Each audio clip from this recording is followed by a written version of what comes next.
Humanity entered the Galactic Council with optimism, believing cooperation would guarantee survival in a universe ruled by empires far older than Earth itself. That hope dissolved quickly.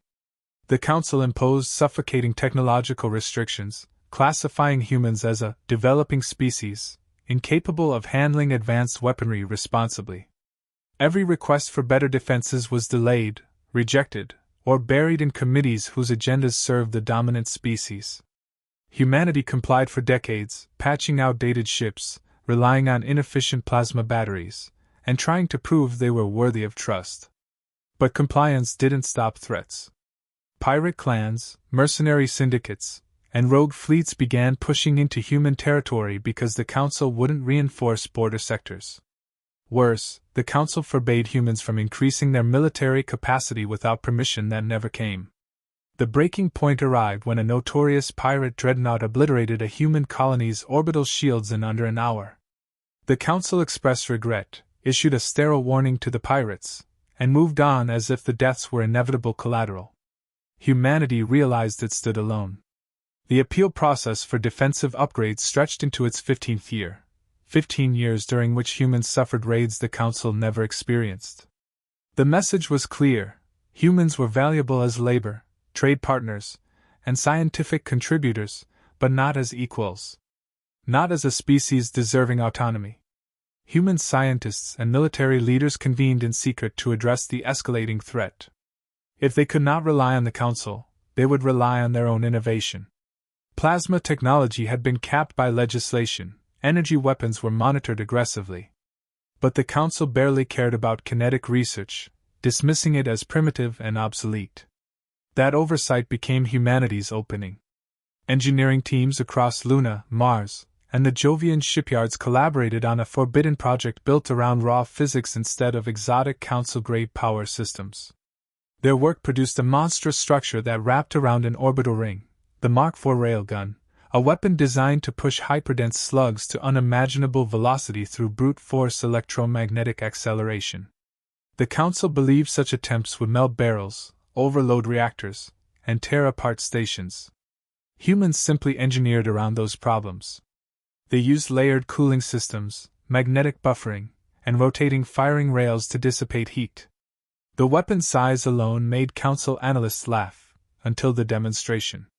When the pirate dreadnought returned, it came equipped with reinforced shields and confidence earned from years of easy raids.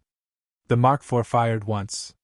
The slug crossed space in milliseconds, ripped through the dreadnought's shield like a needle through paper, and carved an exit wound large enough to shear the vessel in half. Debris scattered across the void before the pirates even understood what hit them. The entire human network watched the transmission silently, knowing this single action would alter their status forever. Council sensors recorded the event and immediately labeled the weapon illegal. A wave of diplomatic outrage followed. Representatives accused humanity of destabilizing galactic order, violating treaties, and growing dangerously ambitious. But the outcry was rooted in fear. The Council had long relied on monopoly, not cooperation, to secure dominance. A new species creating a weapon superior to their own doctrines was unthinkable. It threatened centuries of power. Humanity defended its actions as necessary survival. They reminded the Council of its years of neglect, but the ruling species showed no intention of acknowledging failure. Instead, they dispatched investigative fleets to inspect and dismantle unauthorized military constructs. Humanity refused them entry. For the first time, Earth asserted its sovereignty openly. Council officials interpreted defiance as rebellion. Human leaders recognized the tone beneath the diplomatic language.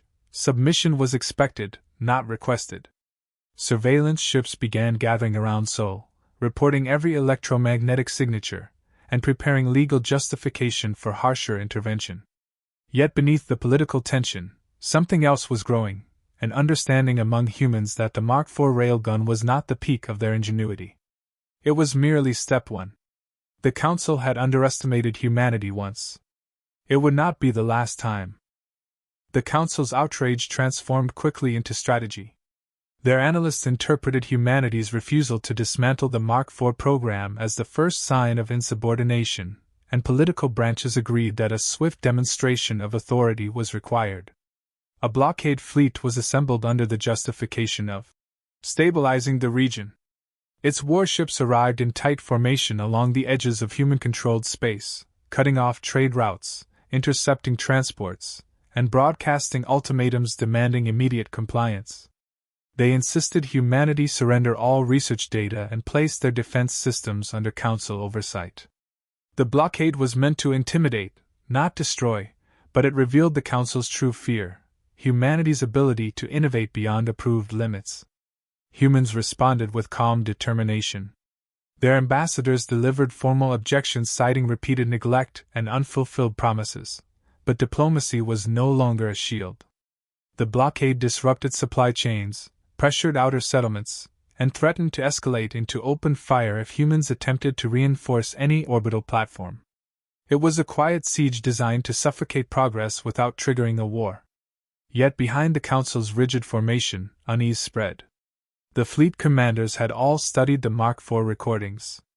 None of them were confident their shields, optimized for plasma and particle fire, could endure a kinetic strike of such magnitude. Human engineers did not waste the standoff. They accelerated replication of the Mark IV architecture, constructing smaller but more efficient railgun variants across Mars, Titan, and the asteroid foundries.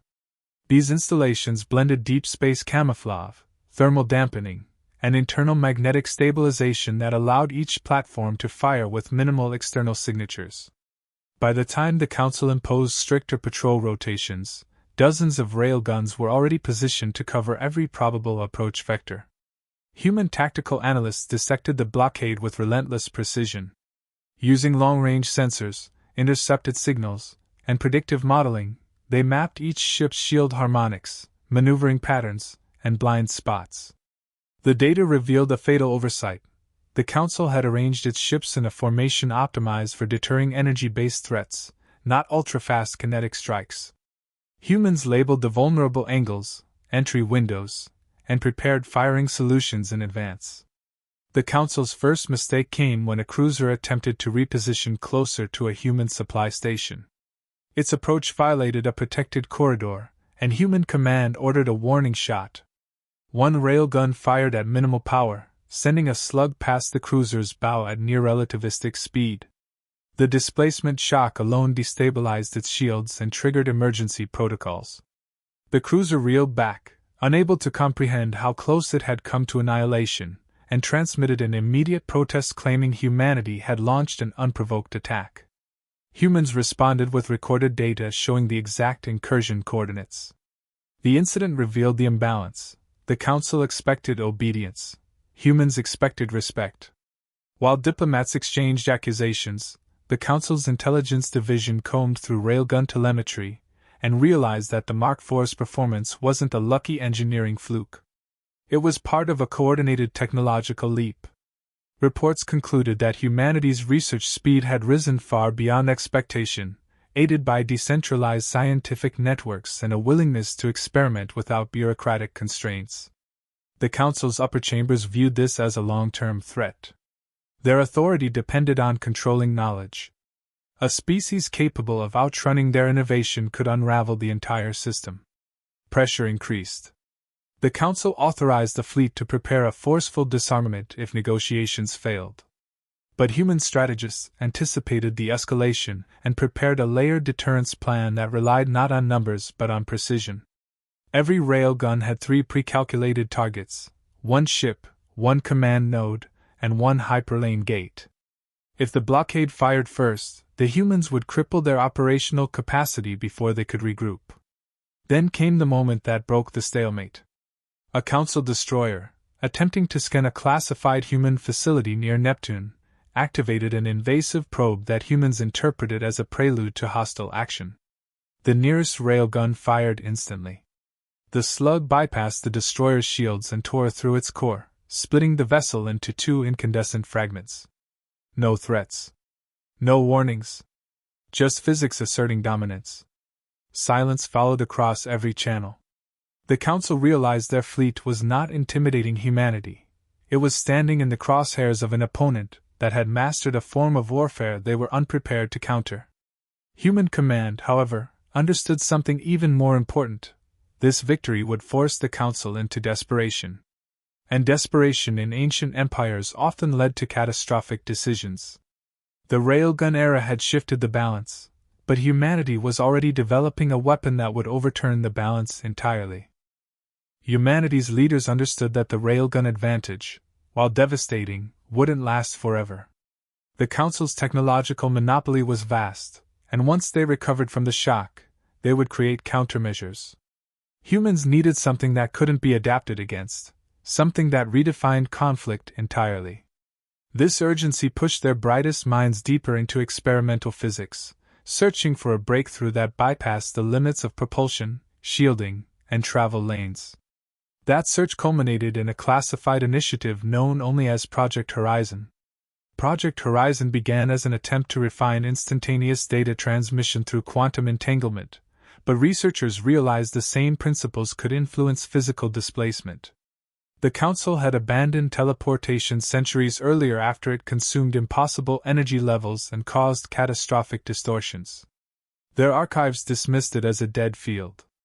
Humans, however, approached the problem from a direction considered crude by galactic standards: brute force computation, hybrid magnetic funnels, and entanglement anchors built using materials the Council overlooked as industrial grade. They didn't aim for elegance, they aimed for results. What emerged was a teleportation framework capable of shifting mass without tearing it apart. The first test was modest: a single drone transported from lunar orbit to a station near Ceres. It vanished in a flicker of gravitational noise and reappeared with only minor hull stress. The team realized they had discovered a controlled form of folded space traversal using synchronized anchor nodes. Subsequent tests refined the process, reducing instability and controlling the exit vector with pinpoint accuracy. It was not a portal, not a wormhole, and not the Council's failed system. It was its own phenomenon: rapid displacement by collapsing distance rather than traveling through it. Military strategists immediately saw its potential. If supplies, reinforcements, and drones could move without crossing space, blockades became meaningless. But the true revolution came when weapons engineers proposed a radical idea: teleporting kinetic rounds. A railgun slug, accelerated to extreme velocity and then displaced across light years, could appear directly beside a target. Shields tuned to repel frontal assaults would be useless against a projectile materializing inside their perimeter. The theory was tested in deep space with an unmanned target buoy. The slug reappeared centimeters from the buoy's hull, penetrating before sensors registered the disturbance. The strike left no approach signature, no heat trail, and no interceptable path. It broke every rule of warfare. Word of the experiments spread among the human command structure, and a controlled demonstration was arranged. A distant Council observation satellite, known for monitoring human movements, was selected without announcement. A single slug teleported into its main chassis, neutralizing it instantly. The Council detected the destruction but found no projectile trajectory or energy source. Their investigators labeled it an anomalous event, unaware they had just witnessed a weapon beyond their comprehension. When Council intelligence eventually intercepted fragments of data hinting at teleportation research, panic ignited through the upper chambers. The technology violated every major restriction in the concord of species. Civilization itself depended on the predictability of hyperlane networks and the limitation of instantaneous movement. If humanity mastered teleportation, they could bypass borders, outmaneuver fleets, and dismantle infrastructure with no warning. The Council had always relied on control of travel, yet humans had discovered a method that erased distance entirely. The Council demanded immediate access to all human research facilities, presenting the request as a security necessity. Humanity refused without hesitation. The refusal confirmed the Council's worst fears. They began drafting emergency protocols intended for species that threatened galactic stability, a category humans had now entered. Even as bureaucrats argued, humanity's teleportation grid expanded, linking key installations and preparing for broader deployment. Human Command understood the scale of what they had unlocked. Teleportation wasn't just a weapon. It was a strategic revolution that rendered the Council's entire power structure obsolete. Every law they had imposed relied on limiting mobility and dictating who could reach where. Humans had quietly broken the foundation that kept the Council dominant. The railgun made humanity dangerous. Teleportation made humanity untouchable. The Council's desperate attempts to reassert control were inevitable. But by the time they prepared their next move, humanity had already stepped beyond the point of containment. The battlefield itself was about to change, because distance, the Council's greatest ally, had ceased to exist. You said? The Council responded with overwhelming force, assembling the largest armada ever deployed against a single-member species. Hundreds of capital ships, frigates, and support vessels formed a lattice across human space, intending to crush resistance through sheer numbers. They believed quantity would compensate for their inability to counter the railguns and feared teleportation as much as they feared defiance itself. Every fleet commander prepared for standard engagement, concentrated fire, shield harmonics, and coordinated maneuvers. None anticipated what awaited them. Human strategists had long studied Council doctrine and mapped every contingency. They treated the blockade not as a trap but as an opportunity. Teleportation allowed them to ignore choke points entirely, redeploying forces instantaneously while keeping traditional sensor sweeps blind. Railguns became the vanguard, striking first, striking fast, and striking unpredictably. Entire destroyer squadrons vanished and reappeared near key Council vessels before they could align shields. Capital ships that had dominated centuries of warfare now found themselves outflanked by targets appearing in their blind zones. The human approach was surgical: incapacitate the command systems first, then neutralize the fleet incrementally, never engaging in attrition warfare the Council could rely on. Human logistics shifted with equal ingenuity. Supply convoys no longer risked interdiction. Teleportation allowed fuel, ammunition, and replacement components to arrive at precise coordinates instantaneously. Repair teams teleported directly to crippled platforms, bypassing orbital hazards entirely. Intelligence flowed through a decentralized network, connecting commanders, engineers, and field operators in real time. Council fleets, accustomed to lagged coordination across hyperlanes, found themselves constantly reacting rather than acting. Every engagement favored humans because their operational tempo was unbounded by distance. Offensive tactics evolved rapidly. Small human strike teams teleported inside Council formations, dismantling targeting arrays and sabotage-proof systems before the enemy could respond. Teleported railgun slugs struck with pinpoint accuracy, bypassing layered defenses. Council ships found that shields calibrated for frontal assault were useless when projectiles appeared inside critical components without warning. Human commanders alternated attacks across multiple vectors, sometimes teleporting the same slug to hit different targets in sequence, creating chaos in the Council's formation. Command cohesion dissolved within hours, leaving captains unsure whether attacks were simultaneous, sequential, or instantaneous. Beyond space, ground operations demonstrated similar ingenuity. Humans teleported assault units directly into Council-controlled stations, neutralizing control nodes and liberating subjugated personnel. Council garrisons found themselves surrounded by soldiers they never saw arriving. Every liberated outpost became a relay point, extending human reach and providing forward observation for subsequent strikes. The effect was psychological as well as strategic. Council officers began questioning the feasibility of any defense against a species that could bypass distance entirely. The Council attempted countermeasures, deploying dampening fields and scrambling quantum sensors. Human teams adjusted teleportation frequencies faster than Council engineers could monitor, rendering the fields ineffective. Every failed attempt by the Council to predict or limit movement reinforced the impression that human tactics were incomprehensible. Momentum shifted decisively.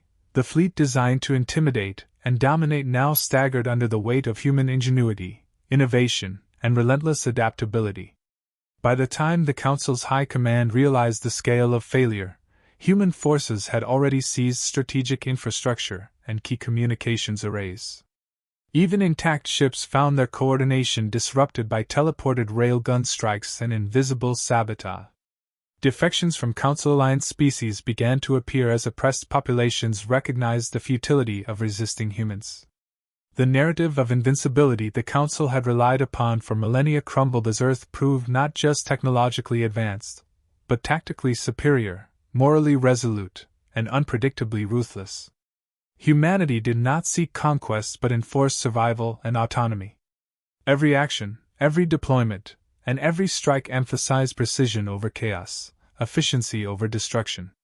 In a matter of days, what the Council intended as intimidation became its unraveling.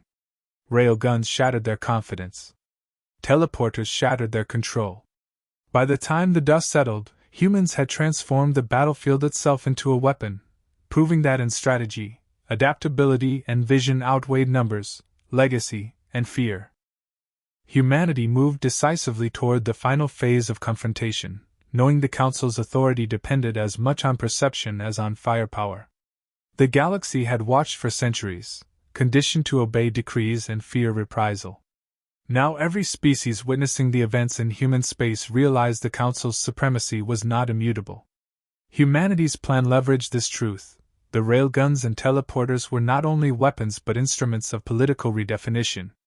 Operation Collapse, as it was called internally, combined precision strikes with strategic presence, forcing the Council into a position from which retreat or resistance would cost them their legitimacy. Teleporter networks carried specialized teams directly into the heart of the Council's administrative nexus. Elite operatives occupied command chambers, communication hubs, and data cores almost instantly. Human forces moved with surgical timing, neutralizing any attempt at sabotage or countermeasures. Simultaneously, railgun platforms, already positioned across key sectors, provided deterrent firepower calibrated to disable without unnecessary destruction, enforcing a ceasefire while making resistance untenable. Every calculated action reinforced the message: humanity was not seeking vengeance, only enforcing recognition of its sovereignty. Council leaders, accustomed to command through fear and controlled information, were confronted with an unprecedented reality. Evidence of centuries-long suppression, manipulation, and resource exploitation was presented systematically. Human diplomats ensured that intercepted transmissions, economic data, and historical records were transparent and indisputable. Species previously bound by coercion immediately perceived the imbalance. Loyalty shifted as the Council's moral authority collapsed. The weight of revealed truths combined with the immediacy of human technological dominance left the Council fractured and directionless. Military resistance was neutralized swiftly. Teleportation bypassed every defensive measure, rendering fleet formations irrelevant.